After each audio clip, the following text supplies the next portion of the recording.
We will be taking a deep dive into major conversations this morning.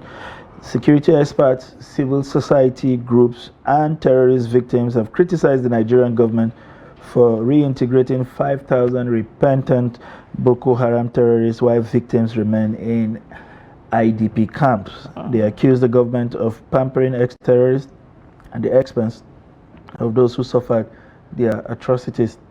Security consultant Abdullahi Mohammed Jabi warned that the move undermines the sacrifices of fallen soldiers and citizens. This comes after 22 soldiers, including a commanding officer, were killed in Borno on January 25th when terrorists deployed suicide bombs in explosive vehicles. With us in the studio this morning is Mr. Senator Iroegbu. He is a security analyst. Welcome. I was tempted to say Senator Iroegbu. I would have substituted your name for for the popular title. And I hope you don't have dogs running around you when you show up in public events when you are introduced as Senator Iroegbu. Oh, okay. All right. Thanks for finding time to be here. You're welcome. This conversation is back again on our tables. Yes. It has been a very difficult conversation to have. On the one hand, we seem there's an ongoing fight with the terrorists. On the other hand, is the consideration that however you look at it, these terrorists are still Nigerian, so, who probably were misguided or misled into taking up arms against their own country. And so there had been a two-pronged approach. On the one hand is eliminating those ones that have continued to wage war. On the other hand is try to absorb the ones that have said, we have come to the realization that this is not the path to tow. We are willing to give up arms and be reintegrated. But then the argument lies, you've caused destructions, you've destroyed lives and property, and you want to be integrated into the same society where you have caused people a lot of trauma. Some of them still living with the aftermath of that trauma because of the sheer absence of governance at that level. What is your impression of all of this, and how do we navigate this difficult question of what to do with our repentant brothers and sisters? Yes, like you noted, it's like what we call catch-22 situation. There was a good intention or motive to start this Operation Safe Corridor, but the implementation, they say the devil is in the details. And since it was conceived and started, in fact, I've been engaging in this discussion. Like when I was informed about this, I said again, because last year the issue came up, last 2 years, last 3 years, meaning that it has not really sat down well with a lot of people, including myself in some aspect. Even though I try to understand the reason why government has embarked on this, as a means of trying to encourage Boko Haram terrorists to give up arms, arms and chart the way forward. But the way it's being implemented is where a lot of people are having issues. And I have a problem sometimes with the way we implement policy in this country. We just get a policy, we don't move ahead and continue. We don't do review of our policies, we don't do post-mortem, there's this arrogance of policy implementation by government officials. Once they impose policy, they feel that is humiliating to, rescind themselves. Or think, you've seen the issue with even the first subsidy thing where people are, okay, you can even retain this thing, why not sit down and think but no, they go ahead. All these years, they've not even reviewed this policy. What is the stated aim and goals of this policy? Are we achieving it? After how many years of Operation Safe Corridor, have the intents been achieved? Have the purpose been achieved? Have it discouraged more recruitment of Boko, or is it encouraging? Have you reduced their intensity? Or is there a loophole? Is there a way we can, improve on it, tweak it, I don't think it has. They continue with the same thing going over and over again. So I will still come to maybe your question, because I will still come to why people are aggrieved, and which is what I wanted you to expand on. Yes. Was it that there were things we needed to have done before implementing this Operation Safe Corridor? Because the biggest issue is, even in the pictures, even in the optics, you have people who for no reason, who for no fault of theirs became victims of this people's attack, displaced from their homes, family members maimed, breadwinners killed. They've lived in IDPs where there are no coordinated state actions for them. You see teenagers within the IDP giving birth to children. You see proliferation of HIV and AIDS and other transmissible disease. The quality of meal is terrible. I mean, you saw the last time government officials had the effrontery to procure rotten and damaged foods and dump them on the IDP. Living in that kind of conditions, you now bring people, you promise to offer houses, you promise to give some kind of incentives, you even give them lifelong skills so that they can move away from what they used to depend on to now something that can sustain them in the future. So what exactly is the problem? Is it in putting our priorities wrongly, or in not doing the things we ought to have done before even meeting this idea? Yes, it's the issue of amnesty versus justice.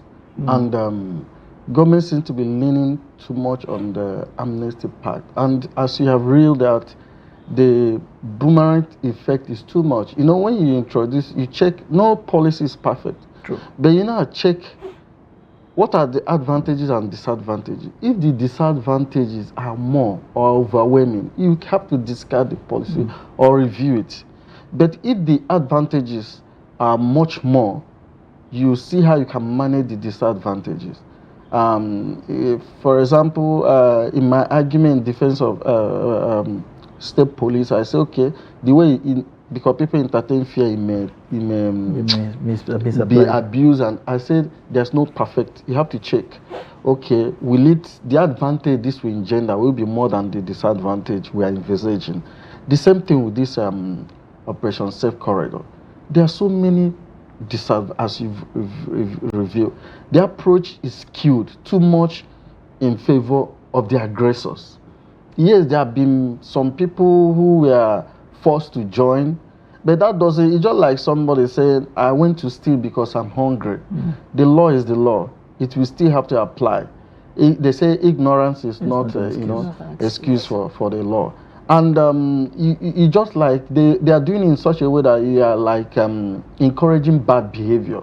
So when you are focusing too much attention on the aggressors because you want to encourage them to put their arms, those people who are victims, you are making them to be potential aggressors tomorrow. So they become aggrieved. They can say, okay, if this is the right way, if this is the way government can recognize us, if this is the way we can get a tap at our back attention, why not join this group? That's why you see the recruitment drive is still massive. No matter how long we've been doing this, they are still getting more people joining. It has not, tamper with the recruitment drive. And you let the victims of these actions, you are not taking care of them. You leave them in a very squalid condition. And you stretch it further. The soldiers, the real heroes who pay the ultimate sacrifices, they see their colleague killed. They see their colleague maimed. And family thrown out of the barrack. Family thrown out of the barrack, and they're traumatized. A lot of our soldiers are suffering from PTSD. A kind of this thing I've been working on, for some time now. I've been writing about it, and no serious attention is being given to them. And they see every day these people are being reintegrated, and the victims are still living in IDP. They are paid less attention. You are encouraging more aggrieved people, and these people are in the majority. Yes, I understand the understanding of trying to encourage the more of these people to come out, but Have you checked, is it working? And also the security, apart from the socio-economic aspect of it, where people are aggrieved, and the moral aspect of it, where people feel there's a lot of injustice. The security aspect of it, how do you decide someone is already repented? I was in France they invited me to understudy the radicalization. Yes, program. And one thing they say they don't believe in de-radicalization, because it's something of the mind. Someone can tell you have repented. You can't operate his mind and know whether he has, because he only verbalize it. You don't know what is his intent. For those of us who are Christian, there's a portion in the Bible say the heart of man is desperately wicked and highly deceitful, that no one can decipher it.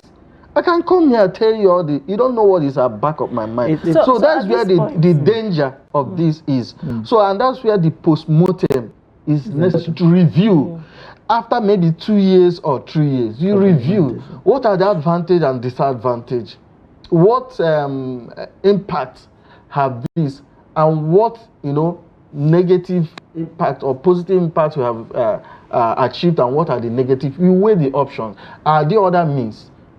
You wanted to add something. At this point, how can a balance be created? Because it seems the government have good intention towards probably maybe one of their ways to fight insecurity and see if they can bring people back home, which is a good intention. But we also see the aggrieved having a problem with it. So how can a balance be created in such a way that the aggrieved can see a certain level of justice being served, while people are still being given that safe corridor to come home at the same time? What ways do you suggest a balance could be created in all of this? This should be followed with what we call truth and reconciliation. Giving people blanket amnesty, in secrecy, you tag them, repentant Boko Haram. People are not seeing those who are being tried. And some justices meted out. Even if you are going to forgive someone, let them know that they are guilty. They can even be tried, being convicted. Just like we have presidential clemency. Yes, when people are being convicted, you say, okay, for this reason, in order we forgive you. But no trial is done. No public apology rendered. No truth and reconciliation, whereby even the victims can be carried along and made to say, okay, in order to see that these people, I want to forgive them. It's not done. It's only government that is imposing this policy on the people. Okay, let's even concede to the government that this should continue. A lot of attention should be paid to the victim. Make every effort to ensure that these people are out of IDP camps. Make sure that if you are giving these people the so-called repentant 5 naira, you are giving the victims 10 naira. The victim, including the civilians and the soldiers, soldiers' family, soldiers who are that's next of kin of fallen heroes, and even the men and injured, and even those who are even seeing that their colleagues, comrades in arms, were killed. There have been some protests by all these soldiers, even soldiers' wives, the widows, who about this policy. Government shouldn't take it for granted. So they should try and create some transparency. Let people see that these people are not just giving blankets, go and see no more. Let people see that, even follow through and know how they are being de-radicalized, orientated, and let them even they understand that they committed crime. How many of these people have been convicted? How many of these people have been, passed through trial and let the people know that, okay, you've been tried, your offense is put before you and you are convicted. But in the overall interest of the state, we are forgiving you, not because you are not guilty, but because the state wants peace to prevail. Nothing as such.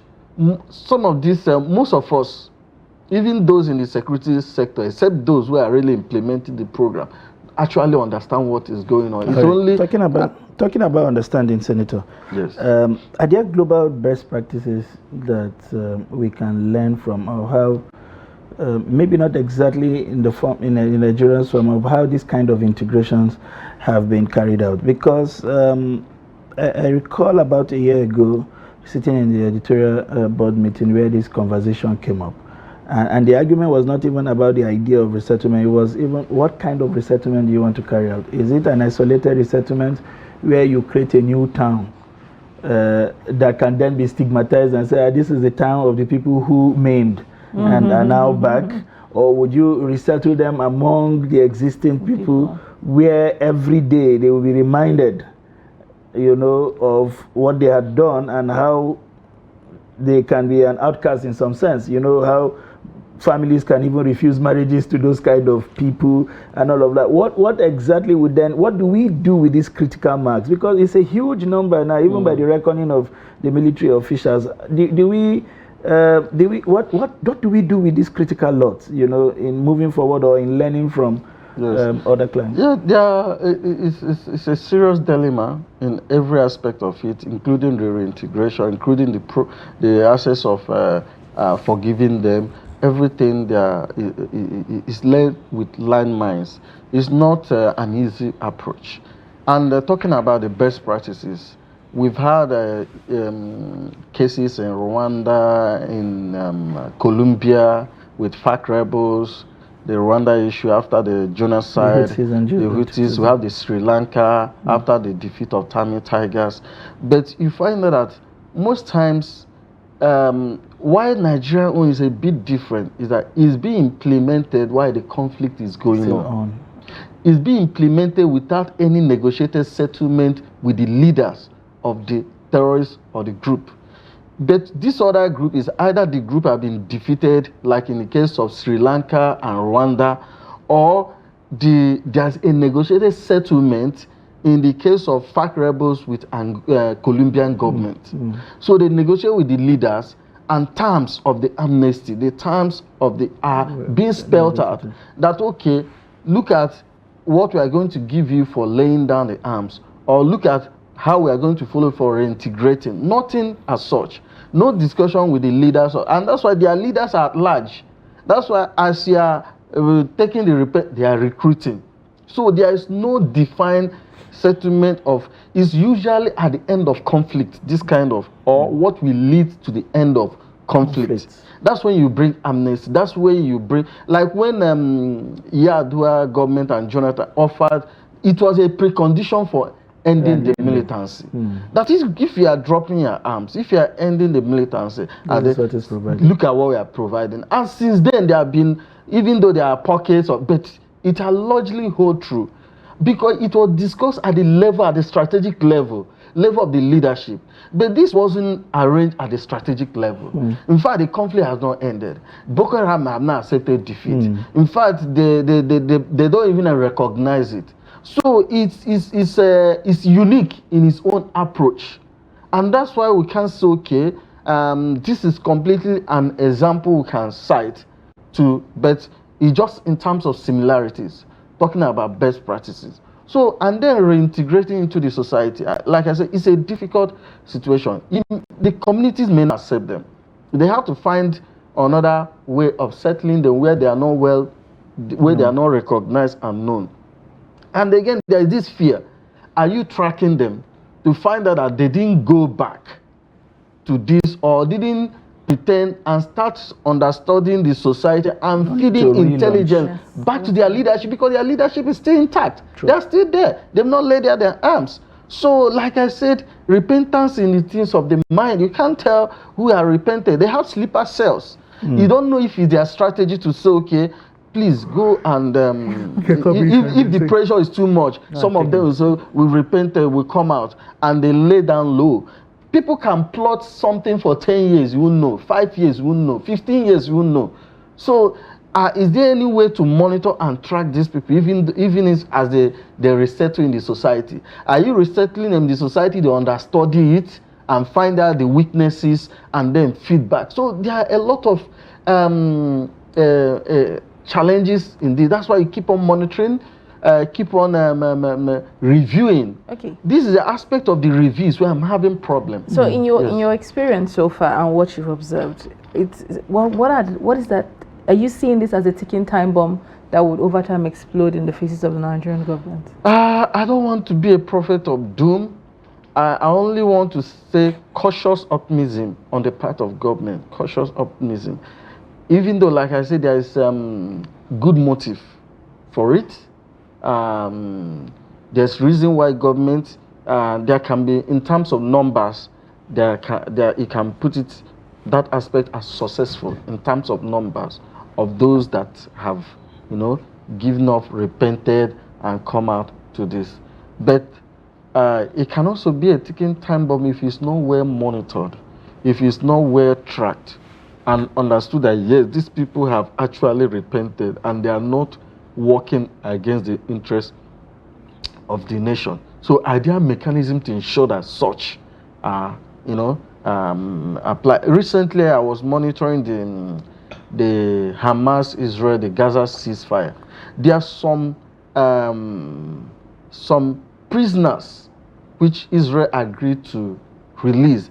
They find too dangerous to return back to either Palestine or West Bank or Gaza. So the arrangement was to deport them to a third country, so that they don't stay on ground to execute. So this is the interest of national. So if it's not every repentant, you can say, okay, go back to society just like that. The kind of knowledge that they have. With the kind of knowledge they have. So all these things, are they factored in?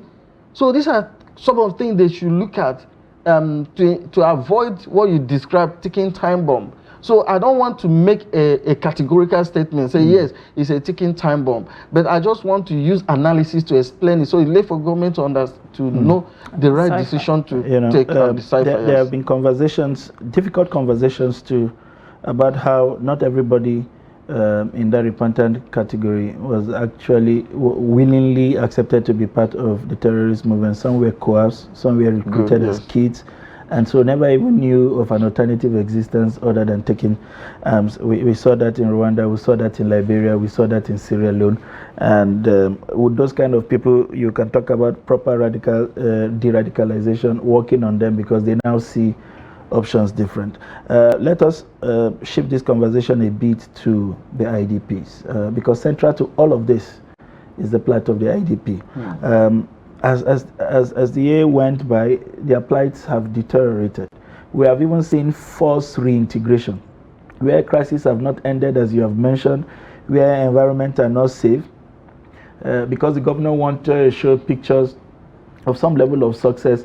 You coerce them out of this environment and return them to places where you have not made lasting arrangement for peace. In other places, we have seen how the case of IDPs can be very difficult. We know of the stories around the world of some of the largest and biggest IDPs that have been taking on the mantra of a town, because they've been abandoned for so long that they stopped thinking of themselves as IDP and started thinking of how to sort of normalize their circumstances and think of what they can do for their children, because the families are already challenged. They are giving, but their life is not stopping. Reproduction or recreation is happening, and you need to worry about those next generation who are now coming up in a place that is not, within the global context, ideal kind of environment for bringing up children. Are we dovetailing into that kind of circumstance? Because all you see is that the IDPs have become places where if the government want to put on the toga of a charitable government, they pick pressmen, show up, share some bag of rice and indomie, and that will be all. Do you fear that we are now going into a place where we will have to live with these IDPs forever? There's that fear, because even like you cited, examples across the world even justify such fear, and terrorism, truth be told, is not an easy kind of warfare.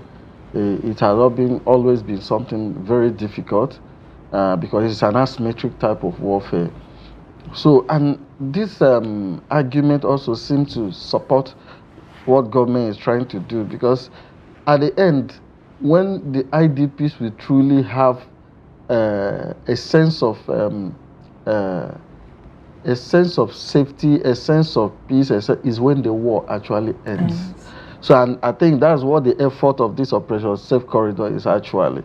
And that's why you need to also carry them along to understand the intention, so that it doesn't look you're abandoning them, you're imposing this. That you can comfortably, you can return to your place, you can have all this, your dignity, when with this war ends. And that's the effort we are trying to make. Even though the implementation is fraught with a lot of things. So people may just use the program as cash cow, as money spinning. That's why there's no review, nothing is being done. So the motive may be genuine, but the implementation, they say the devil is in the details. So the IDPs cannot really come until the war ends. And that's what government should seriously focus on. Apart from meeting their immediate needs, to make sure that to an extent that place is conducive for habitable. Then if there's any other, those who are willing to be resettled within the larger society and carry on with their life should be allowed to do so.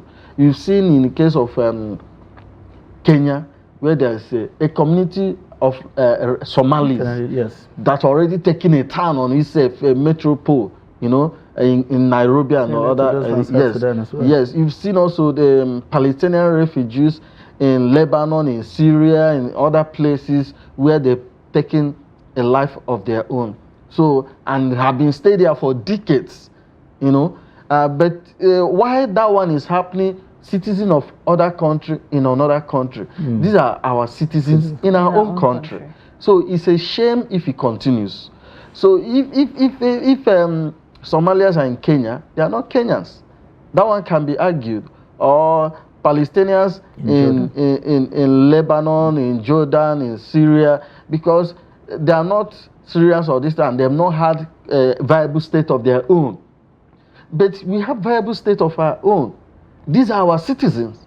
So we cannot even use those examples to justify that the IDP should stay indefinitely in such squalid conditions. So we should find a solution as soon as possible. Thank you so much, Senator. Thank you. Just like our government, independence, or Henneken. That's right. Thank you so much for finding time to come around and help us understand deeper what these issues are, and appreciate what needs to be done. Thanks for the opportunity. Going forward. We'll continue to interrogate the issues that spills out of this path that we are traveling in the future, and we hope that when that time comes, when we beckon on you again, you'll find the time to return. Thank you. We've been talking with Senator Iroegbu, who is a security analyst and who has helped us provide perspectives to our conversation this morning.